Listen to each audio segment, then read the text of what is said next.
Ini na nga ni, ang kurkunyaring jogging pangpaali ning Bilbil. Nagpuon nga ni kami dyan mag-jogging guys sa may Sawangan Park, Legazpi. Asin ang sa kuyang kaiba, warang iba, kundi si Joshua Garcia. Joshua Garcia ng buhay ko.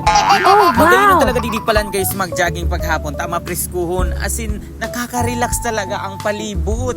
Sobrang gayon. Iyan nga ni, sukur kunyari kung jogging, una mo man matibayon mag-jogging, una mo man kung totoo. 10% man sa nanganang jogging, 40% ang pagparabidyo. So una mong na-enjoy na kung mag-jogging dyan, pero Diyos ko, nakakahingal palan guys.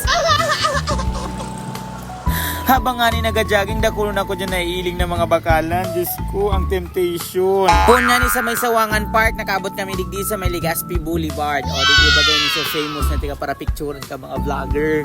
O, kunyari, man maburo video man kami digdi. Ate, sawong-sawong. Dalian mo. Kunyari, ma-video man kami digdi, nakaabot kami digdi o kaka-jogging. Unang man matibayon. So, pakatapos dyan, diretso na kami, diretso pa kami, tamado man kami sa sunod ming destinasyon. Ay, uni pa lang guys, kung kamo ma-jogging digdi, magdara pa lang kamo ning jowa. Ay, Diyos ko, kumibog sana kamo sa kung anong mailing nindo di sa mga gilid-gilid. Pagabot mi nga ni digdi sa may puro, dakulo na naman ng mga tao, dakulo ng mga nagaparatarambay, uy, maguruli na kamo, tatigarat na kamo ka mga magurang nindo. So, na nga na sa muyang pangaduang destinasyon, puon sa Sawangan Park, nakaabot naman kami digdi kaka-jogging sa may puro. O, diba? Buli ni mga ribukay ni mga aki na ini. Garali ka mo digdita naga-isus ko. Saka na baga, di na kita digdi nagka-erili. Hindi ko habon nito mag-arali ng mga aki ka mo. Ako na lang ma-adjust. O, diretso na kita mag-jogging. So, araw pala kayo ni guys ang pang-professional na jogging. So, bagad ako lang bagang bungaw. O, yan. Araw ka na magay ng pag-jogging para maali talaga ang sa imong bayag. So, ini na nga ni guys ang samuyang pang-tulong destinasyon. Ini na talaga ang panglas, ang pinaka-puro. Wala na ini kadugtong. Digdi na nagtatapos ang tinampong ini. O. Puon nga ni duman sa Arayuunon, duman sa may Sawangan Park. Nakaabot kami dito sa puro kaka-jogging. Maski utik-utik ka, napapagalman kami.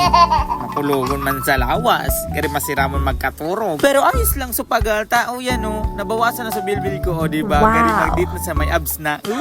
Pagkatapos mi nga ni makabot duman sa pinakapuro, nagbalik na kami. Walking na lang. Dahil na kami nag-jogging. Diyos ko, ba dahil na ako kani makabuhat sa higdaan. Nag-apit nga ni kami digdi guys sa matawuhunon. Ilingon mi kung anong yaon digdi o ta grabing tao. May buro lang gayud.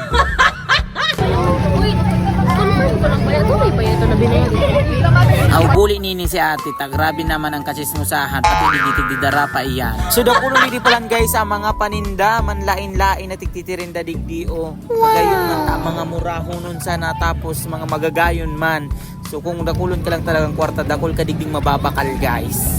Sa samuya nga ni paglibot-libot digdi, may nahiling kami digdi, nakabayan ta, hali pa sa Abukay Pilar Sorsogon, nagtitinda digdi. So makaugmahon, proud kami sa into kuya. So paghali mi nga ni sa puro, balik na kami digdi sa may Sawangan, lakaw lang, maski makulog na sa tuhod, sige lang. So uni nga ni, nahiling ko digdi malaado na Christmas tree, na-feel ko na ang Christmas.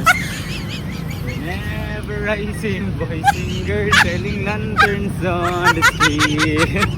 Sudakulon man nga ni idigding mga panindaman sa may Sawangan Park, man lain-lain, mga street food asin mga pamanggihan. Kaya ako talaga nagugutom naman. Diyan nga ni guys, nag-order na ako, taday ko na kaya. O jogging pa. Si Ramsa na kainiong manok digdi sa manching inasal. Wow. Diba? Gutom no gutom, sulit yung jogging. Ini si tiga-apod na 10% jogging, 40% video, as 50% angka.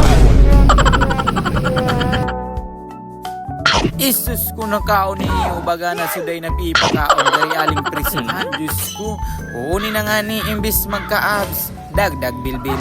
Saga naman kita mag-jogging guys.